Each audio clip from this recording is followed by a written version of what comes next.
Did was we put together a package of materials, and I think most of you received it. It's a one-page paper questionnaire, front and back.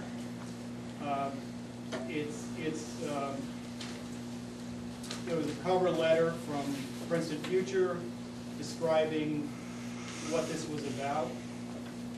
And there was a stamped envelope so people could fill it out and return it, and then it came to Princeton Survey Research, so all of the responses come to us. So in addition to filling out that paper questionnaire and mailing it back to us, people could also log into the website and take the survey that way, or, as we mentioned, bring it to this meeting. And I wonder if anyone did that. If you did, drop it off here, and I'll see that it's processed.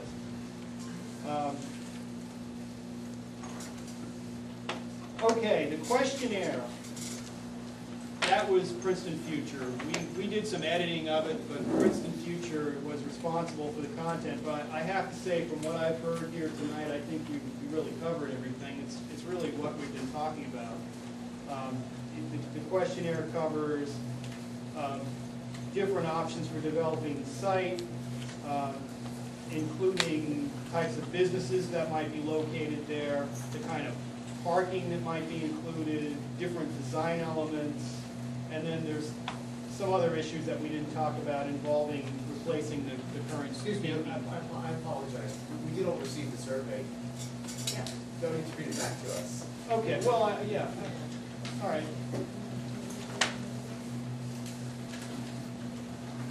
And last, we mailed out these packets 1 week ago, Monday last, the 19th, and as I mentioned, it was over 600 people got it, and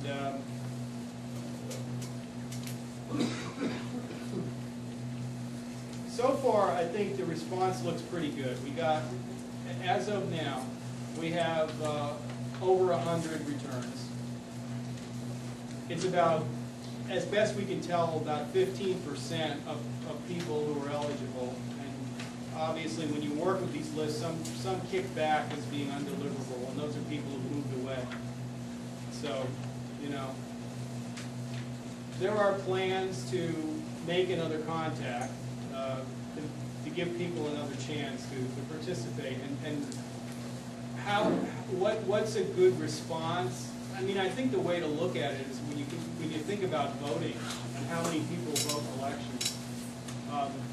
You know, in a presidential election, even a high turnout is just like 50% is pretty good, a little over 50%. In a governor's race, state level, 40% is considered good. In a local election, it's generally a lot lower, say 20 to 30%. So considering that we're up to 15% right now, and we're not done, I mean, I think we're on the right track. And I think, as Ryan mentioned, you know, encourage your neighbors. If they haven't already responded, please do so. And we'll be back in touch with them to tell them again how they can respond if they haven't already. Everyone, thank you for all your help. I think that, assuming we get a nice response, a significant response to the survey, I assume it'll reflect some of the consensus in terms of rooms about what we'd like to see.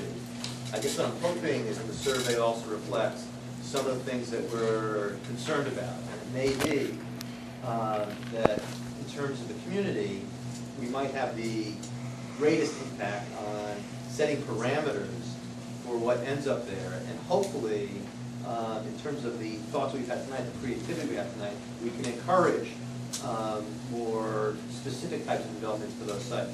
And so I think the survey should be kind of a very helpful objective tool, or a more objective tool, in terms of what the community thinks. I know, having sat in meetings, public meetings, you may have a few individuals stepping up to express their opinion.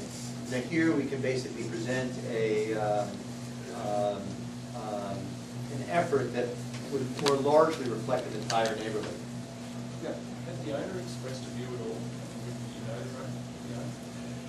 What was the question? The owner is interested in what will be most profitable for that particular location.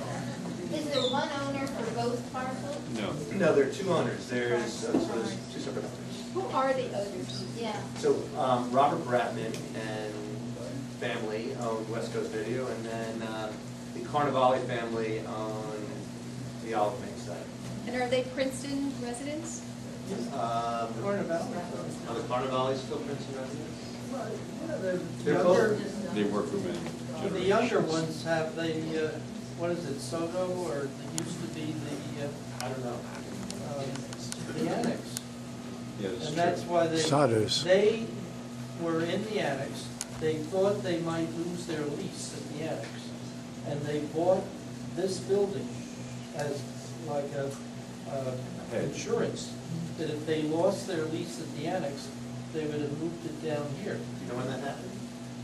Oh, Late eighties? in their late seventies.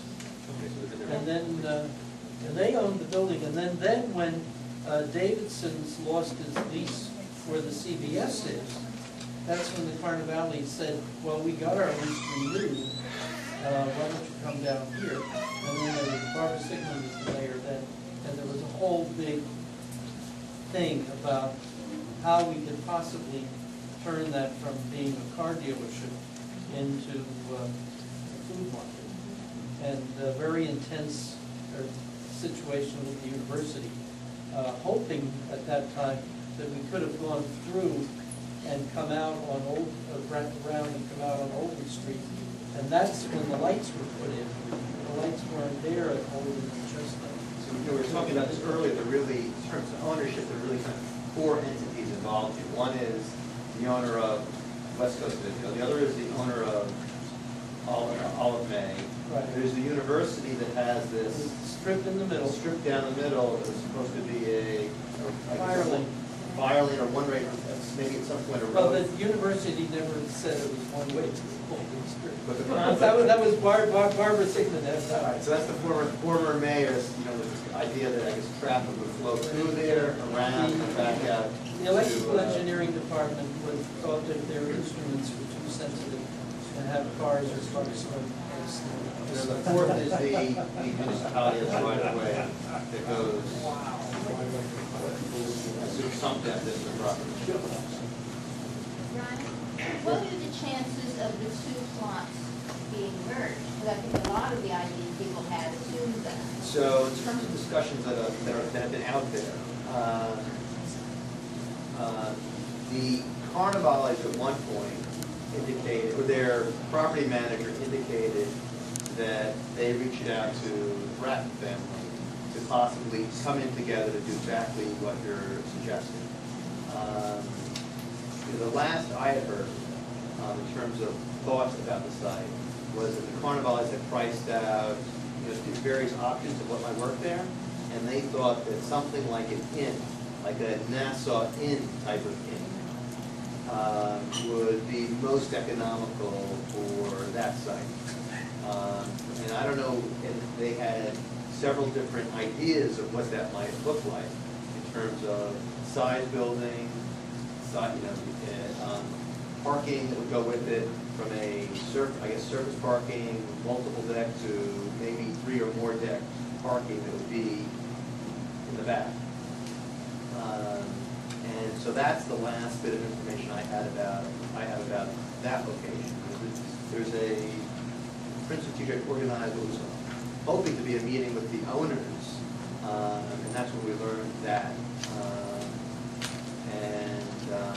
We had got in there with the idea that there was some interest in having some type of food thing going on at that site, like Davidson. And they presented the inn concept. And that's part of the reason why I thought maybe it'd be helpful to hear what the rest of the neighborhood thought. Can we take a straw poll, a straw vote on how many of us would like to have an inn? How many of us would like to have an inn? Raise your hand. All right, how many would be opposed to an inn?